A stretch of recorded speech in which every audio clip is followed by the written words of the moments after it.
Hola, ¿qué tal? Bienvenido a un nuevo video. Antes de empezar con lo que vamos a ver, imagínate llegar a la universidad con la misión de desmantelar la fe de todos a tu alrededor. Otras veces ya has destruido argumentos cristianos una y otra vez y te sentís invencible, pero entonces conoces a un compañero llamado David y leyendo la Biblia una noche le lanzás tu mejor ataque. Le decís, ese libro está corrompido por traducciones infinitas. Esperás a que se derrumbe, pero él te responde con una verdad que te sacude hasta el núcleo.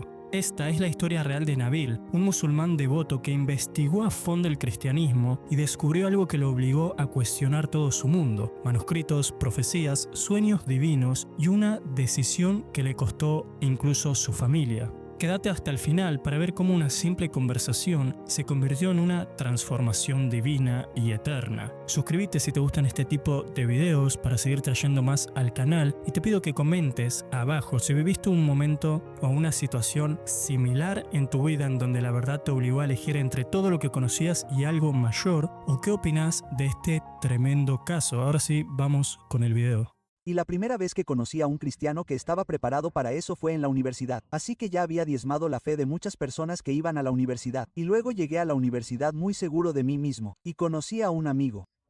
Este amigo y yo estábamos en un torneo de oratoria y debate y compartíamos habitación juntos y lo vi una noche leyendo la Biblia, y pensé, bueno, esto será divertido, vamos a derrotar a otro cristiano, esto será divertido, y entonces miré a mi amigo, su nombre era David, le dije, David, ¿te das cuenta de que el libro que estás leyendo no es confiable? Se ha corrompido con el tiempo. Y él estaba leyendo su Biblia, la cerró y dijo, continúa, lo que debería haber sido una señal para mí de que esto no iba a salir como yo quería, pero seguí adelante. Y dije, David, Jesús hablaba arameo, ¿no es así? Y luego la primera iglesia estaba en Palestina, estaba en Jerusalén, estaba en Israel. Entonces, debieron hablar hebreo, pero para cuando se escribió el Nuevo Testamento, estaba escrito en griego. Así que tienes una traducción de las palabras de Jesús antes de que se escribieran. Y luego, el Nuevo Testamento que duró más tiempo en la iglesia no estaba en griego, estaba en latín. Así que tienes otra traducción. Luego está en latín durante 1000 años antes de que llegue al alemán. Y del alemán pasa al inglés, y de ahí es de donde obtenemos la KJV. Es una traducción de una traducción de una traducción de una traducción. Por eso tienes la KJV,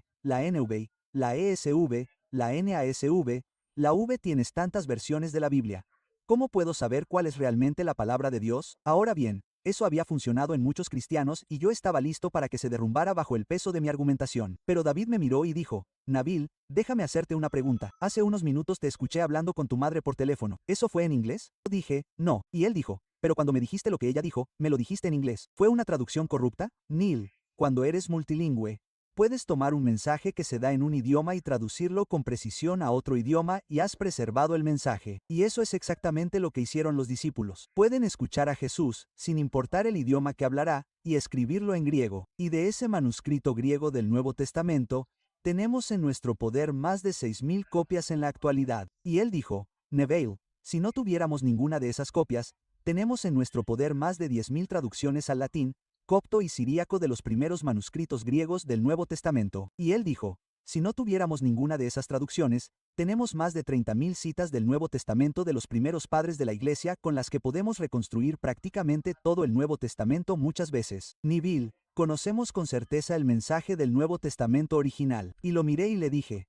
David, te lo estás inventando. Le dije, he hablado con docenas de cristianos. Nadie me había dicho esto antes. Él dijo, ¿crees que me lo estoy inventando? Dijo, sí, creo que te lo estás inventando. Dijo, bueno, ya está, será mejor que lo traigas. Yo pensé, ya lo trajeron. Vamos. Y así, a partir de ese momento, David y yo empezamos a discutir sobre estas cosas, pero lo hacemos en busca de la verdad. De hecho, empezamos a discutir tanto que decidimos apuntarnos a clases juntos para poder sentarnos atrás y discutir entre nosotros todo el tiempo. Vamos a nuestras casas, estudiamos y discutimos un poco más. Con el paso del tiempo, como pasábamos tanto tiempo juntos en busca de la verdad, nos hicimos mejores amigos. Acabé siendo uno de los padrinos de su boda. Estuve allí cuando nació su primer hijo. Todo ese tiempo que pasé con él me hizo acercarme más a él. Y en ese momento, supe que David recibiría una bala por mí. Cuando puedes confiar en alguien y esa persona comparte el evangelio contigo, eso tiene un gran impacto.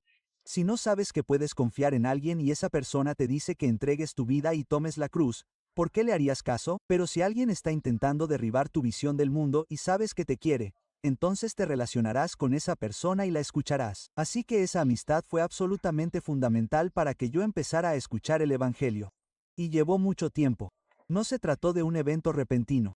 Pero después de un año, llegué a la conclusión de que los manuscritos del Nuevo Testamento son fiables. Yo no creía en el Evangelio ni en nada parecido, solo eran los manuscritos del Nuevo Testamento. Me llevó un año, pero me di cuenta de la forma en que proliferaron los manuscritos del Nuevo Testamento, de la forma en que fueron escritos y enviados a través de la iglesia primitiva. No había nadie que pudiera controlar estos manuscritos y editarlos de tal manera que no se detectara un cambio. Simplemente no había forma de hacerlo. Así que después de aproximadamente un año, llegué a la conclusión de que no había forma de que el Nuevo Testamento se hubiera alterado de manera uniforme e indetectable. No era posible. Así que volví con David y le dije, muy bien, David, veo que el Nuevo Testamento es fiable, pero no veo a Jesús afirmando ser Dios en ninguna parte del Nuevo Testamento. Ahora bien, ten en cuenta que este es el mayor escollo para los musulmanes porque, como he dicho antes, los musulmanes creen que Jesús es el Mesías. Los musulmanes creen que Jesús fue el hombre más milagroso que jamás haya existido. Algunos musulmanes creen que es el único profeta sin pecado, un profeta verdaderamente sin pecado que jamás haya caminado sobre la tierra. Pero en el momento en que dices que Jesús es Dios,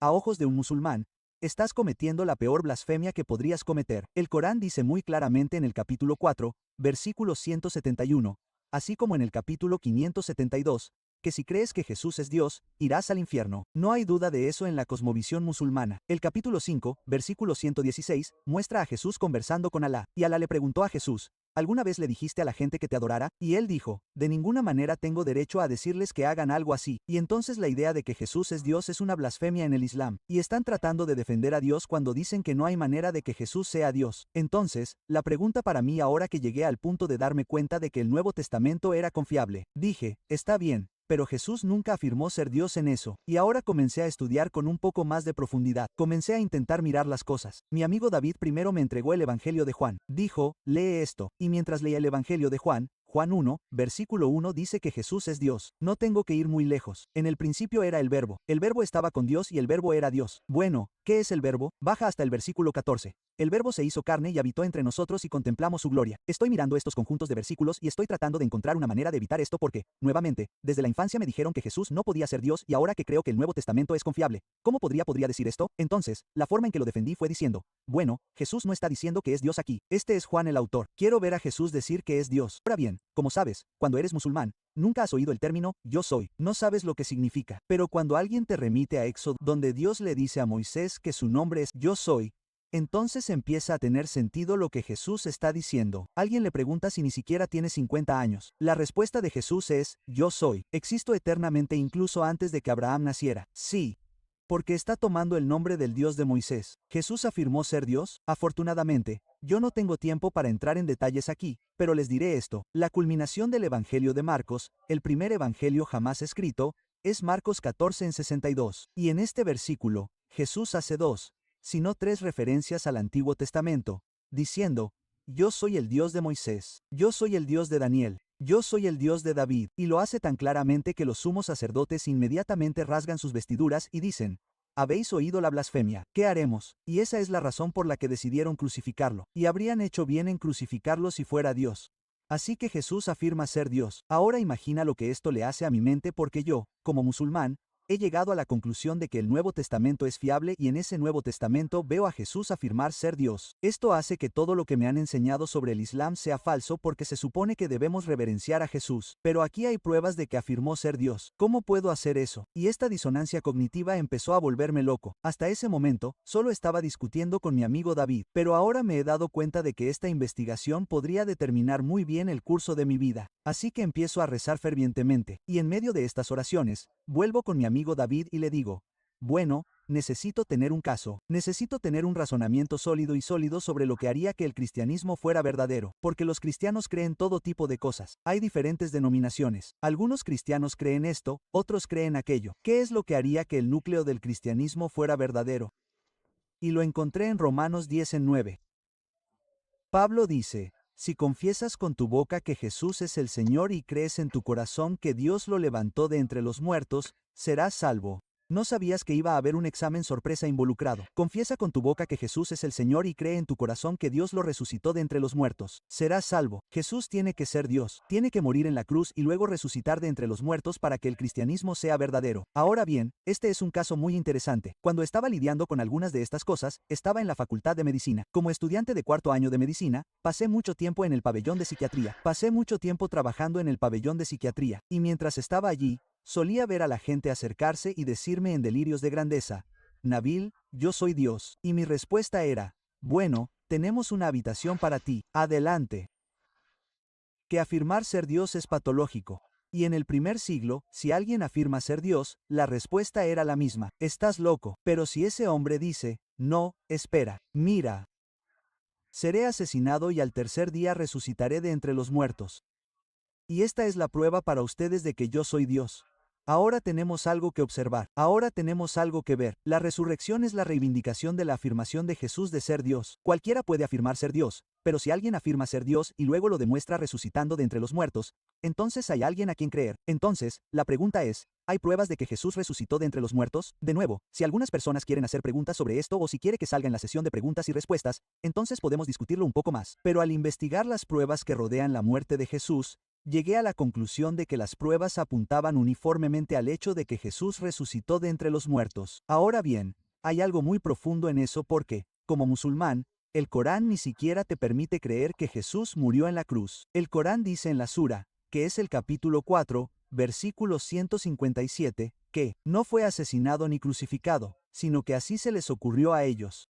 Así que el Corán niega que Jesús fuera asesinado por crucifixión. Pero si estudias la historia de la vida de Jesús, no estoy hablando de cristianos que estudian la historia de la vida de Jesús. Me refiero a eruditos agnósticos escépticos ateos como Paula Fredrickson, Marcus Borg y Bartman, ninguno de los cuales es cristiano. Todos ellos dicen que si podemos saber algo sobre la vida de Jesús, es que murió crucificado bajo Poncio Pilato.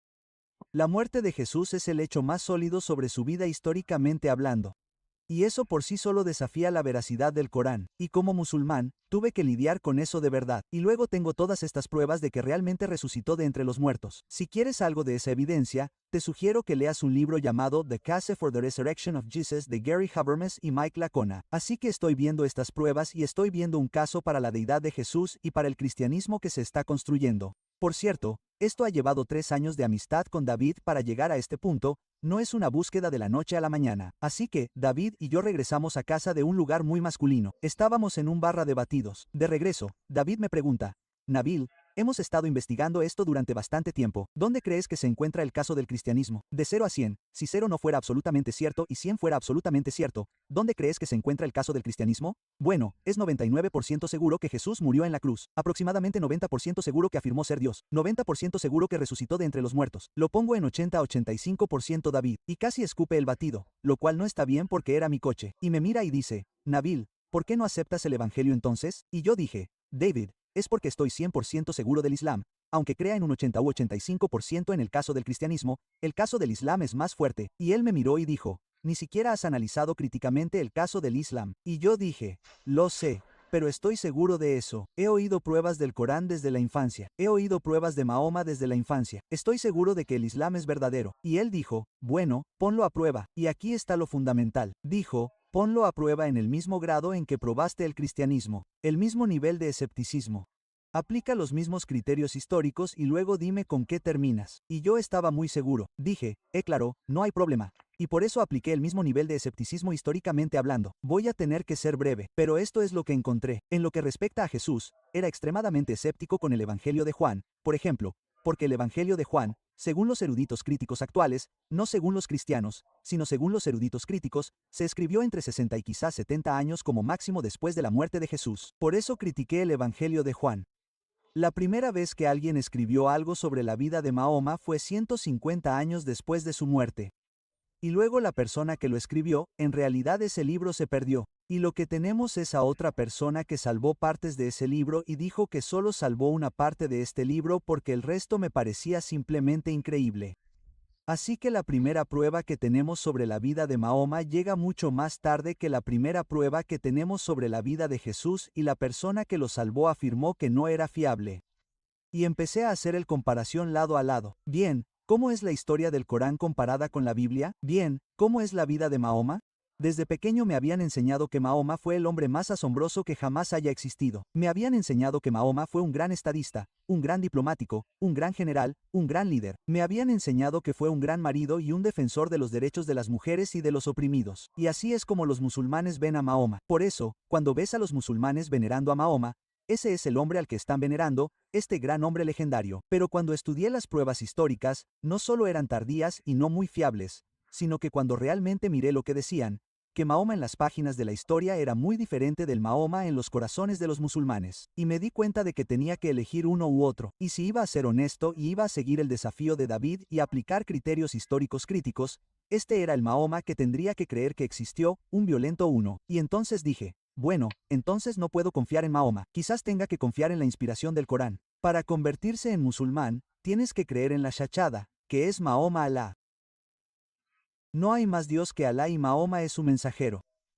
Así que no hay más Dios que Alá. E intenté defender eso a través del Corán y Mahoma es su mensajero. Intenté defender eso investigando su vida. Esta parte no funcionó. Así que recurrí al Corán y empecé a decir, bueno, el Corán debe ser la palabra de Dios. Y recurrí a todas las razones apologéticas que me habían dado desde la infancia sobre por qué el Corán es la palabra de Dios. Me habían dicho que el Corán nunca había cambiado. Me habían dicho que el Corán contenía milagros, conocimiento científico milagroso.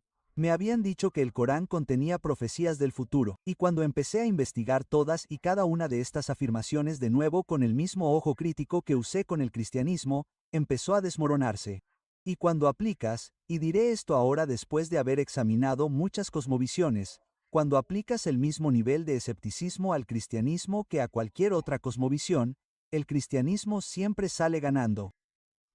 Y hablo de muy por encima. El otro día tuve una conversación con unos amigos de Oxford que eran ateos y me decían, Nabil, tengo problemas con el cristianismo aquí, aquí, aquí y aquí. Y yo les dije, lo veo, pero aplica esas mismas críticas escépticas al ateísmo. Y de repente, se dieron cuenta porque estaban empezando a comparar. Y como dice Os Guinness, el contraste es la madre de la claridad. Y cuando comparé el Islam con el cristianismo, me di cuenta de que el cristianismo estaba muy por encima.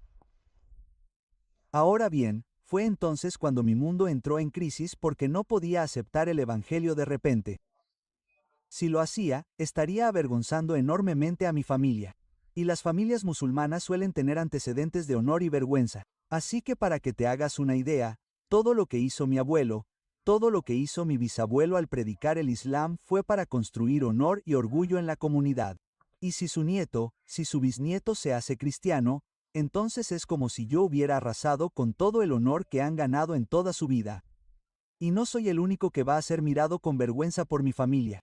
Mi madre y mi padre, que han dedicado toda su vida a mí, si me hago cristiano, les estoy avergonzando y estoy arrasando su reputación con el fango, y ahora sus vidas están destruidas por mi decisión. Y este tipo de consideraciones hacen que sea extremadamente difícil para un musulmán plantearse convertirse en cristiano. Además, en el Islam existe algo llamado la ley de la apostasía, tradicionalmente hablando, y para ser un poco más específicos, las 4 escuelas del Islam tradicional suní y las 3 escuelas principales del Islam tradicional chií enseñan que si abandonas el Islam, te pueden matar en diversas circunstancias. No están de acuerdo en las circunstancias, pero todos están de acuerdo en que puede suceder. Por lo tanto, un musulmán tiene que pensar en renunciar a su vida social con seguridad, e incluso destruir la vida social de su familia. Y entonces puede que incluso renunciar tu vida misma debido a la ley de la apostasía. Y luego, si te equivocas en todo esto, el Corán dice que irás al infierno. Todo está literalmente equilibrado y hace que sea extremadamente difícil para alguien abandonar el Islam.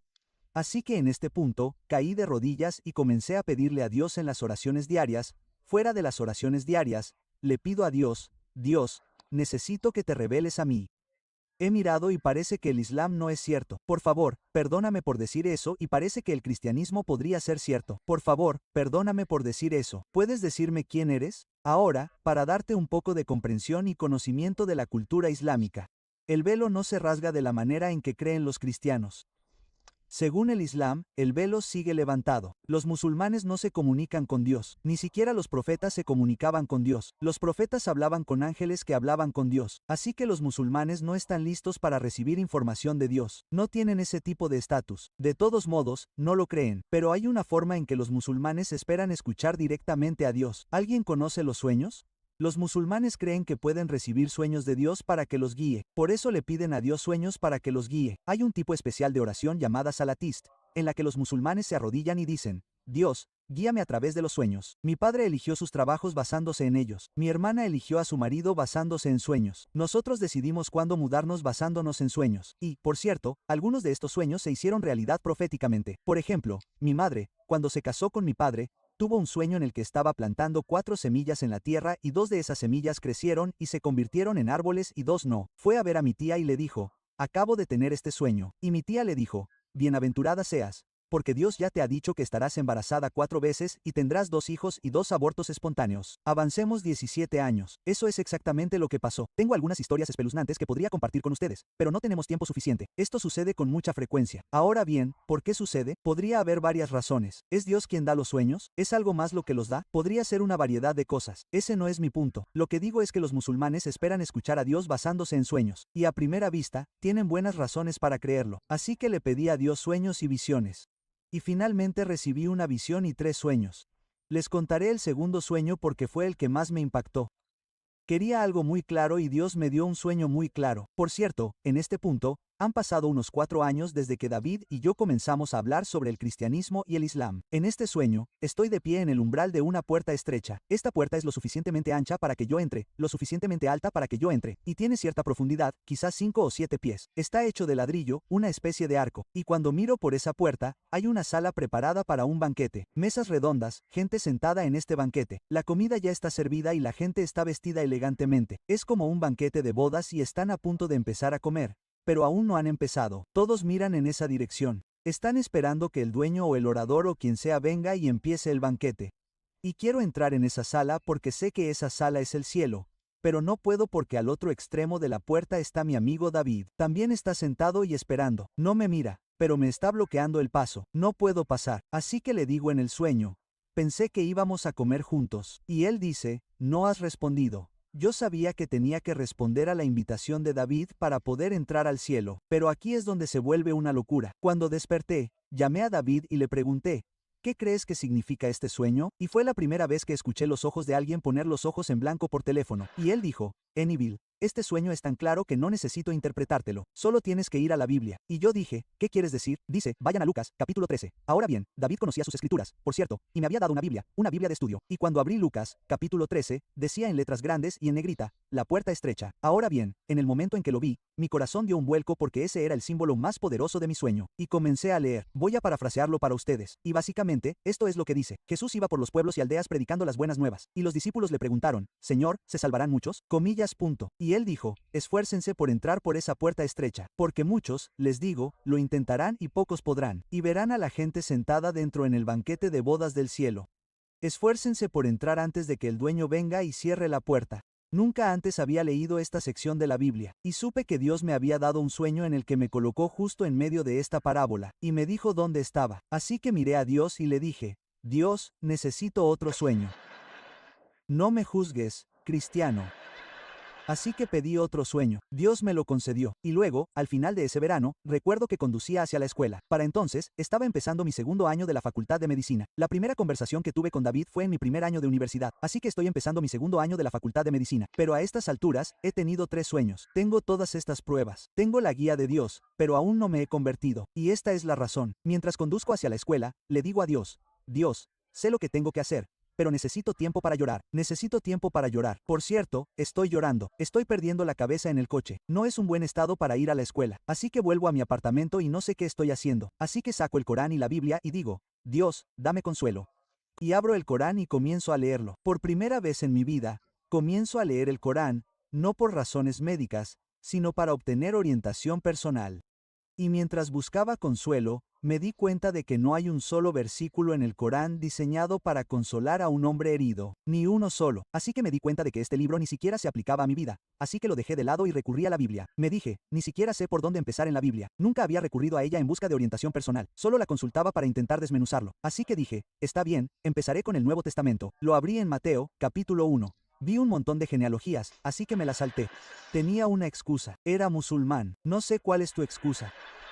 Me las salté. No tardé mucho en llegar a Mateo, capítulo 5, donde dice: bienaventurados los que lloran, porque ellos recibirán consolación. Y cuando vi esas palabras, fue como una descarga eléctrica en la página, como si saltaran de la página y me dieran un vuelco en el corazón. Eso es lo que sentí. Mientras leía esas palabras, pensaba, Jesús dijo eso por mí, olvídense de ustedes. Él dijo eso por mí hace 2000 años. Y empecé a leer esto y cada versículo que leo, siento como si estuviera teniendo una conversación con la Biblia. Le hago a Dios una pregunta como, Dios, ¿cómo sé que puedes escuchar mis oraciones? Y luego leo la nota al pie de la Biblia de estudio. Dice, si quieres saber que Dios puede escuchar tus oraciones, ve a 1 Juan 5. Genial, sas. Y así leo la Biblia, yendo y viniendo. Y finalmente llego al capítulo 10 de Mateo. El capítulo 10 de Mateo dice, el que me proclame ante la gente de este mundo, yo también lo proclamaré ante mi Padre que está en el cielo, y el que me niegue delante de la gente de este mundo, yo también lo negaré delante de mi Padre que está en el cielo. Tenía todas las pruebas que necesitaba, tenía toda la guía espiritual que había pedido y ahora tenía consuelo emocional a través de la palabra, sabiendo que era la palabra de Dios, pero que no la había proclamado. Miré a Dios y dije, Dios, si hago esto, tendré que renunciar a mi familia. Los siguientes versículos del capítulo 10 de Mateo, ¿quieres saber cuáles son? El que ama a su padre o a su madre más que a mí, no es digno de mí. Mientras leía eso, dije, Dios, no se trata solo de mis padres, se trata de toda mi vida. ¿Qué dicen los siguientes versículos? El que no está dispuesto a tomar su cruz y seguirme, no es digno de mí. Sí, Dios sabe el costo que los musulmanes tienen que pagar hoy. El costo que podrías tener que pagar si estás escuchando esto no es un costo nuevo, es el costo que los discípulos tuvieron que pagar desde el principio. Es el costo que todos debemos estar dispuestos a pagar si vamos a seguir a Jesús. Así que me arrodillé y oré algo. Nadie me había hablado de la oración del pecador. Oré algo que sonaba muy musulmán, pero dije, Señor, creo que eres Jesús y me someto a ti y te agradezco por haber tomado mis pecados, muerto en la cruz y resucitado de entre los muertos. Quiero seguirte con mi vida. Y en ese momento, ascendí intelectualmente al Evangelio. Pero no creo que realmente lo hubiera comprendido todavía. Eso no fue hasta unos días después, cuando vi a mi padre llorar por primera vez en mi vida. Mi padre era un veterano de la Marina de los con 24 años de servicio. Para mí, era como mi arquetipo de fortaleza, era como mi Superman. Y esto es lo que me dijo, y esto es todo lo que dijo. Nibil, hoy siento como si me hubieran arrancado la columna vertebral de dentro, y mi madre no dijo ni una palabra. Era como si hubiera habido una luz en sus ojos hasta ese día, y yo la hubiera apagado. No ha vuelto a ser la misma desde entonces. Y después de esa conversación con ellos, simplemente caí de rodillas y empecé a decirle a Dios, Dios, ¿por qué no me mataste? ¿Por qué no me mataste, Dios? Porque antes de que se enteraran, yo era creyente, estaba salvado, iría al cielo si me matabas. Sería feliz, estarías feliz, ellos estarían felices, todos estaríamos felices si me matarás. Antes tenía que decirles, ¿por qué no me mataste? Y en ese momento, ya sabes cómo te pones cuando estás llorando, empiezas a repetir cosas. Yo solo pensaba, ¿por qué no me mataste? ¿Por qué no me diste todo tipo de cosas por la cara? Me salía saliva, lágrimas y mocos y pensaba, Dios, ¿por qué no me mataste? Y mientras lo decía y lo repetía, ¿por qué no me mataste? ¿Por qué no me mataste? Escuché esas palabras porque esto no se trata de ti. Y en ese momento, mi vida, mi teología, todo se reinició. Me levanté de allí y salí. Por cierto, había estado llorando toda la noche, así que esta es la mañana siguiente. Salgo y sé que esto suena a cliché, pero es verdad. Todo se veía diferente, todo se veía diferente. Era el mismo apartamento, el mismo árbol, la misma calle, pero todo parecía diferente. Y lo que más me pareció diferente fue cuando vi a alguien cruzando la calle. Ya lo había visto millones de veces, pero por primera vez me di cuenta de que no era cualquier persona. Era alguien por quien Dios estaba dispuesto a morir. ¿Puedes pensar en esto? Como musulmán, toda mi vida he creído que Dios se sentó en su trono y que nunca entraría en este mundo, que nos gobernó desde arriba, que nos dio un montón de cosas que hacer y que nos juzgaría al final de los tiempos. Pero esta historia es que Dios estaba dispuesto a entrar en este mundo, en un mundo sucio. Y estaba dispuesto a vivir como carpintero, como obrero, y está dispuesto a vivir con personas que finalmente lo traicionarían. Y luego está dispuesto a ir a la cruz, sufrir y morir por los pecadores. Nuestro Dios, que creó el universo, todas las estrellas del cielo, simplemente las creó con el pensamiento. Ese Dios está dispuesto a morir. Y como nos dice que nos ama tanto, está dispuesto a morir por nosotros. Esto es lo que dice, como yo os he amado, amaos también los unos a los otros. Y si estoy dispuesto a ver a alguien cruzar la calle y dejar que siga con su día y no estoy dispuesto a amarlo tanto como para estar dispuesto a morir por él, entonces, ¿cómo estoy siguiendo a Jesús? ¿Qué significa seguir a Jesús si Él está dispuesto a morir por las personas que pecaron contra Él y yo no? ¿Cómo soy un seguidor de Jesús? Y en ese momento, me di cuenta de lo que era el Evangelio. El Evangelio no es algo que simplemente escuchas y crees. Si no cambia tu vida, es que aún no te ha llegado. Y en ese momento, me di cuenta de que este Dios lo vale todo. Esta historia vale la pena compartirla con nuestras vidas. Y nuestras vidas están en sus manos. Y si morimos hoy, se encargarán de nosotros. Pero hay millones, de hecho, miles de millones de personas para quienes ese no es el caso. Y si viviéramos cada segundo de nuestras vidas por ellos, solo entonces honraríamos verdaderamente a este Dios que estuvo dispuesto a vivir la vida que nosotros deberíamos haber vivido y a morir la muerte que nosotros deberíamos haber muerto. Ese es nuestro Dios y esa es mi historia. Así que oremos juntos.